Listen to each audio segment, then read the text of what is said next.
My sister hired strippers for my bachelorette party to ruin my wedding because my in-laws are traditional, but I told her religious boyfriend, and now he won't propose.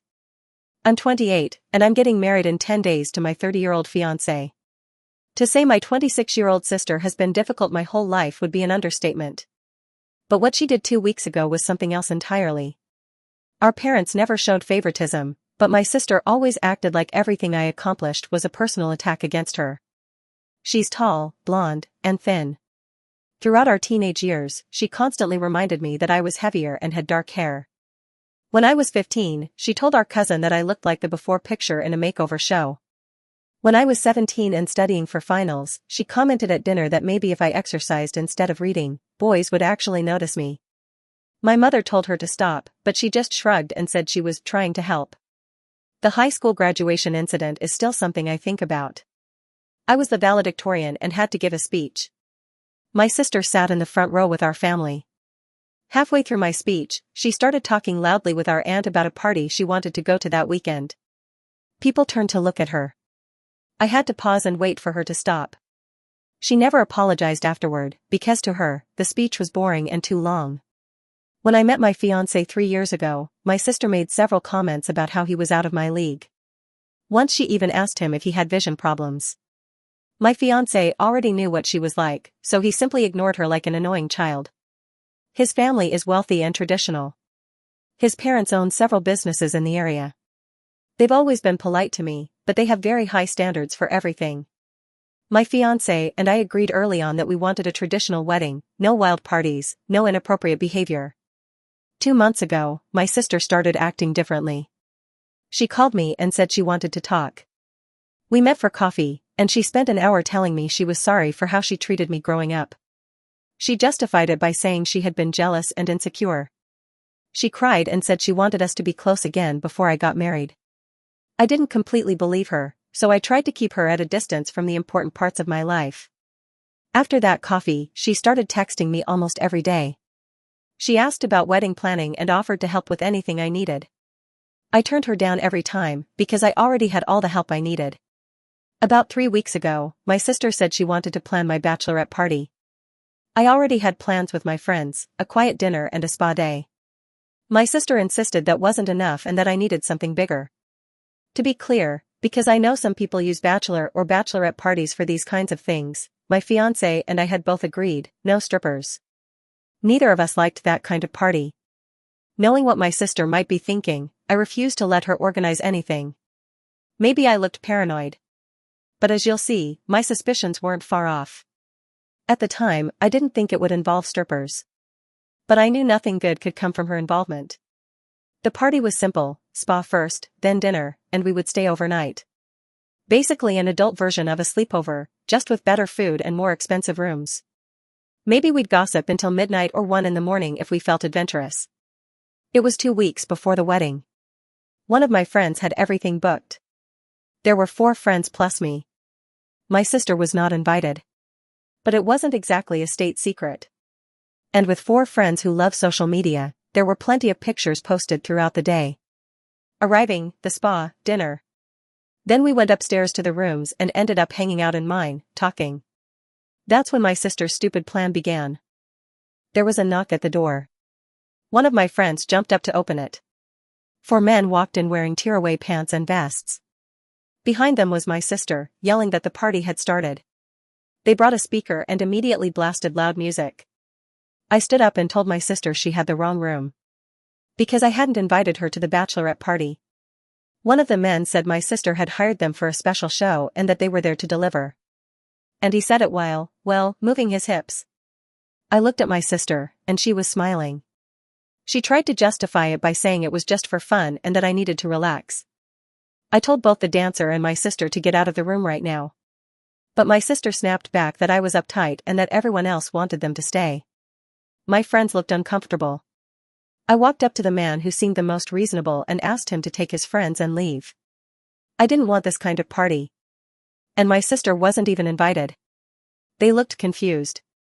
One of them said they had already been paid, and the client specifically requested it be a surprise for the bride. I was trying to guide them out the door when it opened again. My sister stepped aside. And in walked my fiancé. Then his parents. Then my parents. My sister had her phone up, recording. My fiancé took in the scene. The men were still there in their costumes. Which wasn't much at that point. The music was still playing. And my sister suggested I'd been caught red-handed. She had that look I've known since childhood. The same expression she used when she got me in trouble for things I didn't do. She clearly thought her plan had worked. That everyone would attack me for having strippers at my bachelorette party. She was very wrong. My fiancé started laughing. So did my in-laws. The whole scene was genuinely funny to them. My parents were also laughing. But they were angry at my sister, because I was furious. My fiancé came over and asked if I was okay. I told him I'd been trying for 5 minutes to get them out, but it was nearly impossible. I couldn't exactly push them, because they were covered in oil and glitter or whatever strippers use. My father-in-law asked my sister why she would hire scantily dressed dancers. He refused to call them strippers, because he knew I didn't want anything like that. My sister started backtracking. She said it was just a joke and that everyone was taking it too seriously. My father told her they were leaving, and she had to go with them. She tried to argue, but he simply walked out. My mother apologized to me and followed. My sister stood there for a moment, then tried to say she didn't think I'd actually be upset. My fiancé's parents left shortly after helping me get the strippers out. One of the dancers mentioned that my sister had promised an extra tip. So she ended up giving each of them $100 bill. My friends and I checked out immediately. The entire night had been ruined. We ended up having a nice dinner at a restaurant a few days later, and that was it. My fiancé drove me home, and we sat in the car talking for a while. His parents weren't actually angry, because they could see I was trying to handle the situation. And I realized something. If his parents had walked in and seen me comfortable or participating, they might have had doubts. My sister timed their arrival for maximum impact. Knowing they're traditional and hate this kind of thing. But as they say, anything that can go wrong, will go wrong. And that's exactly what happened to my sister. I didn't sleep that night. Even though things technically turned out fine, I couldn't stop thinking about the look on my sister's face when she opened that door with her phone recording. She wanted to catch me doing something that would make me look bad. She wanted my fiancé's parents to question whether I was appropriate for their son. And when it didn't work, she tried to play it off as a joke. Well, the joke was on her. Because I was so angry that I spent the entire night thinking about how to return the joke. The next morning, I called my parents. My dad said my sister cried the entire ride home. She insisted she was only trying to be funny. She had taken an Uber to the hotel, but my parents drove her back afterward. My mom said they asked her why she was filming. And why she brought my fiancé's parents there. Apparently, my sister claimed she thought everyone would laugh and it would be a funny memory. Like it would be a different kind of bachelorette party. My dad didn't believe her. It didn't sound like she wanted to do something memorable for me. It sounded like she wanted to do something cruel. And when it backfired, she played the good sister, just a joke card. I spent the next 2 days thinking about what to do. I wish I had thought of my plan sooner, but I wanted it to be perfect. I could have just let it go. Forgive and forget. But I kept remembering all the years she made my life harder. And every memory added more fuel to the fire. Then I remembered something my mother mentioned a few months ago. My sister had a new boyfriend named Archer. I barely knew him, but apparently she was serious about him. My mom said Archer was religious and from a conservative family. Let's just say, he was a step beyond my traditional in-laws. And I don't say that to insult my in-laws. They've treated me well. Honestly, they've been good to me. To put it in perspective, my sister had started going to church with Archer. She acted completely different whenever he was around. I don't know how she managed it, but she still hadn't burst into flames walking into a church. I looked Archer up on social media. I didn't even have his number. And for context, his profile was full of Bible verses and posts about the Word of God. I was rubbing my hands together like the Grinch with the perfect plan to ruin Christmas. And here's what made it even better. My sister's recent post showed her dressed modestly at church events. She had never been religious. Nobody in our family was. In high school, she partied every weekend and posted photos our parents begged her to delete. Now she was presenting herself as a completely different person. so I messaged Archer. We had spoken at a few gatherings, but we weren't close. It probably seemed strange that I suddenly wanted to tell him something funny that happened at my bachelorette party. I described exactly what my sister had done. I told him she hired strippers. And she filmed everything. I said I thought he deserved to know the kind of activities she was organizing and participating in. Archer read it. But didn't respond right away. Later, he replied that he appreciated me telling him. And that was it. No fireworks. At least not yet. Because my sister provided those a few hours later. She called me shortly after. I swear she broke about 73% of the 10 commandments in that phone call. My math might be off, because I don't remember all of them. She was screaming that I ruined her life. That Archer was furious and questioning everything about their relationship. And I just want to pause here. Because I cannot imagine Archer being furious. The most I can picture is him saying something like, "Gosh darn it, how could you invite naked men dressed like Adam again?" I don't know him well, but that's the vibe. I told her it was just a joke. That I was only trying to make her relationship more memorable. I almost laughed out loud when she called me vindictive. She said I couldn't stand seeing her happy. All because Archer told her he needed time to think about whether they shared the same values. And honestly, he was right. I was being vindictive. So I replied, "Yes, I'm vindictive. Now go cry at church, bitch." My mother called that afternoon. She said my sister showed up at their house hysterical. She kept repeating that I had contacted Archer and lied about her. My mom asked her if I had lied about anything. My sister admitted it was true. But said I only did it to hurt her. My dad responded, "Well, there you go. You created this situation. Now lie down in it." She thought my parents would punish me or something. Instead, she stormed out furious. And hasn't spoken to them since. This is the part where people call me the villain. But honestly, I don't care. This woman I unfortunately have to call my sister loves poking the bear. Well, the bear woke up from its nap. Hungry. And in a bad mood. And it bit her arm off. When it grows back, she'd better have learned her lesson. Because losing one hurts. The arm is a metaphor. But with how much of a snake she is, it might actually grow back. Update number 1. The wedding is now in the rearview mirror. And it was perfect. No drama from my parents. No drama from my in-laws. Just a normal wedding. Honestly, my sister not being there helped a lot. She didn't show up. She didn't contact me before the ceremony. I thought that was the end of it. But humans are often wrong. For days after the wedding, my mother called. She said my sister wanted to come over and talk. My parents told her they would listen. But they weren't going to force me to reconcile. They just wanted me to know, so I wouldn't feel betrayed. I told them that was fine. As long as they could handle my sister and her excuses. Apparently, my sister showed up with Archer. And I know I've mocked him in my previous posts. So I want to correct that. Despite being religious. And someone who can't even say a swear word. He actually seems like a good man. Too good for my sister, if you ask me. He doesn't give off cult vibes like some religious people do. My in-laws are religious too, but not extreme. They're more traditional, formal, but relaxed. It's hard to explain without examples, but they're good people. What I mean is, I have nothing against religious or traditional people.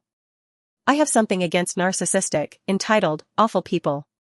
Later, my mother told me my sister spent 2 hours trying to convince them that I twisted the story to make her look bad. She wanted my parents to back her up. Archer stayed silent the entire time. Finally, my father told my sister. There were multiple people at that party. Everyone saw what happened. We're not going to lie. You need to take responsibility for your actions instead of blaming everyone else. My sister left with Archer. But my parents heard them arguing in the entryway.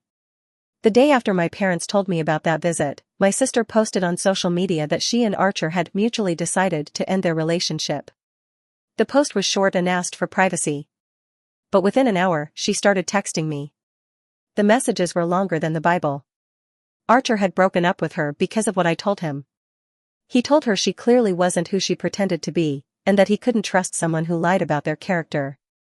Apparently, he had been thinking about proposing to her at Christmas. And now that was ruined. Mixed into all of that information, which I'm summarizing and censoring, were insults that would make baby Jesus cry. I blocked her number. Then she started texting me from other numbers. She made new social media accounts to get around my blocks. She even messaged my husband. And the friends who were there that night. All of her messages said basically the same thing. That I had been jealous of her my whole life. And I finally found a way to ruin her happiness. That I was the real bully in the family. That everyone only pitied me because I wasn't as pretty as she was. That I manipulated Archer into thinking she was a terrible person. When she was only trying to give me a fun party. And then came a waterfall of insults aimed directly at me. Look, I'm not a PR expert. But if you want people to feel sorry for you and see you as the victim, calling me a whore in 5 different languages probably isn't the best strategy. Then came the all-caps post. It was so long I didn't even read the whole thing. But one of my friends sent me screenshots with the important parts highlighted. She's invested in the drama, so she was very committed. My sister wrote about our entire childhood from her perspective. According to her, I was the manipulative one who always played the victim. Apparently, I used my academic success to make her feel stupid. And our parents always favored me. And treated her like she was never good enough. The bachelorette party was supposedly meant to be a fun surprise. And I turned it into a plan to hurt her. Because I've always resented that men find her more attractive. She claimed I called Archer specifically to ruin her relationship. Because I couldn't stand that she found someone who loved her. Within hours, the post had hundreds of comments. Okay, maybe dozens. But it was a lot. Some people from high school commented that they remembered my sister being cruel to me. Meanwhile, some of her friends showed support. A few days later, my sister posted again. This one was shorter, thankfully. She wrote that sooner or later, my husband would see me for who I really am, and the universe would be on her side. She said she forgave me for ruining her life. But she could never have a relationship with me again. At this point, she deleted the long post. My mother texted me because my sister showed up at their house again. She wanted our parents to call me. And demand that I post an apology for lying about her. My father told her to get out. And not come back until she was ready to behave like an adult. I guess right now, the only person who hasn't realized that everything that happened, that her boyfriend and almost fiancé left her, is entirely her own fault, is my sister. Or maybe one of her unhinged friends. Update number 2. My sister contacted me yesterday using my mother's phone. I only answered because I thought it was my mom. My sister asked to meet in person to talk. I said no. She said she needed closure. I told her she could close whatever she needed to close. Without me present. Then I hung up. Before anyone thinks my mother is suddenly on her side, which would honestly be hilarious, let me clarify. My sister went back to my mom's house again and kept pushing. My mom got fed up and handed her the phone so she could hear me say directly what my mom had been telling her for 15 minutes. That I wanted nothing to do with her. Context: my husband and I are currently living with his parents until we find our own place. Neither of us loves it, not for any dramatic reason. We have privacy, and it's temporary. But this morning, my sister showed up at my in-laws' house. I was leaving for work when I saw her car in the driveway. She got out and started walking toward me. I started walking toward her. My husband came out behind me because he thought I was about to grab her by the hair and start spinning her around like a medieval weapon. My sister may have thought the same thing. Because she froze. She put her hands up and said she only wanted 5 minutes to talk. My husband told her to leave or he would call the police. He was probably afraid he was about to break the world record for hammer throw, with my sister. She started crying, and I couldn't even understand what she was saying. My husband told me to get in my car and go. I did. About 20 minutes later, he called and said she stood in the driveway for another 10 minutes before finally leaving. Later, my mother called me with something I never thought I'd hear. First, she told my sister it was rude to show up at someone's house uninvited. But she didn't know what else to do, because I wasn't responding to her messages. My mother had to explain to her. That's what happens when someone blocks you. Then came the weird part. My sister said she had made mistakes, but that she deserved forgiveness. The first non-narcissistic thing she'd said in weeks. Anyway, my mother shut her down immediately and told her, "You don't deserve forgiveness. You earn it." That was the only reasonable moment, because right after that she went right back to her old self, only worse. Since then, my sister has driven past my husband's family's house twice, as far as we know. My father-in-law saw her car the second time and wrote down the license plate, because I don't know it. He called a lawyer friend to ask about getting a restraining order if she didn't stop. It wasn't enough yet. But he told us to stay alert in case she escalated to something that would qualify. I also found out through a mutual acquaintance that my sister lost her job last month. Apparently she was late too many times because she's depressed and struggles to get out of bed in the mornings. She's been posting about how hard her life is. And how people she thought loved her have abandoned her. At least she hasn't mentioned me directly. Only her friends comment in support. Everyone else seems to ignore her. The other development is that Archer contacted my husband on social media. I think he believes speaking directly to a married woman is a sin. He didn't say that, but that's my husband's theory. Archer messaged to apologize for my sister's behavior. After they broke up, she sent him hundreds of messages trying to convince him to come back. She even told him she would tell people he abused her if he didn't reconsider. Archer replied that the messages were evidence. She said she could argue that he edited them. Thankfully, she hasn't tried anything like that. Thankfully for her. Our energy is focused on finding a home as newlyweds.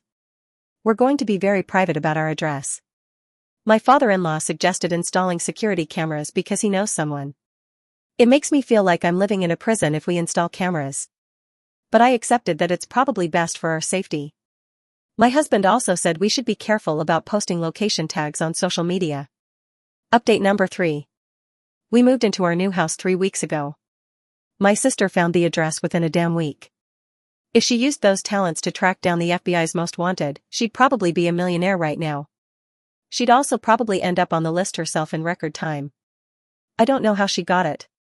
But she showed up while I was at work. My husband was home and saw her through the window. He didn't open the door. She knocked for several minutes, then left a note. The note said she missed me and wanted to be part of my life again. She said she understood she made mistakes and wanted the chance to prove she'd changed. We hadn't even had time to install the cameras yet. The camera guy my father-in-law knows came the next day as a special favor. 2 days later, the cameras caught my sister lurking in our front yard at 11 p.m. She stayed about 15 minutes, then left. She came back the next afternoon. This time she got out of the car and walked around the yard, looking into the windows. My husband called the police. They arrived after she left, but we showed them the footage. Now, yes, we had enough for a restraining order due to harassment. We scheduled a meeting with the lawyer, my father-in-law's friend, for the next day. Before we met him, my mother called. My sister had called her that morning threatening to hurt herself. My mother said she sounded unstable. She called the police for a wellness check. The police found concerning things in her home. Nothing insane like voodoo dolls or pictures of me with the eyes scratched out. But enough to take her to a mental health facility for evaluation. We met with the lawyer that afternoon. He reviewed everything and began working on a temporary restraining order. My sister was served 3 days later, which happened to be the same day she was discharged. They could only hold her for 48 hours. According to my father, she called him screaming that the restraining order wasn't helping her situation. The order requires her to stay at least 150 meters away from my husband and our home. She cannot contact us directly or indirectly. She cannot post about us online. If we want a long-term order, we'll have to appear before a judge. Since the order was issued, she violated it once. She messaged me from a new account, saying the restraining order proved I had no heart. That I was her sister. We reported it. Police visited her and warned her that another violation would result in arrest. Apparently, she also can't afford her apartment anymore and will have to leave soon. She wants to stay with my parents. They haven't decided. I don't think they want her there. But they also don't want to say something that might push her into doing something drastic. Hurting herself or someone else. It's a difficult situation for everyone. Because it's one of those situations where doing something, or doing nothing, can have consequences either way. If they let her stay, she might take it as weakness and become bolder, more aggressive. If they refuse, the same could happen. The clearest answer is getting her mental health help. But my parents can't afford it. And the state options aren't great. It's the kind of place where people often come out worse. I'm not too worried about my own safety. There's the restraining order, and the possibility of arrest if she breaks it. We have our own security measures and will call police immediately. But she's unstable. And I don't know what she might do to other people. And even if police intervene, they can only hold her for 48 hours. They can't place her in a permanent facility. And those places are overcrowded anyway, filled with people dealing with drug-induced mental illness. It's a complete mess. And I don't want to get too involved, because it always ends up biting me in the ass. Update number 4. They found a solution for my sister. But it happened the hard way.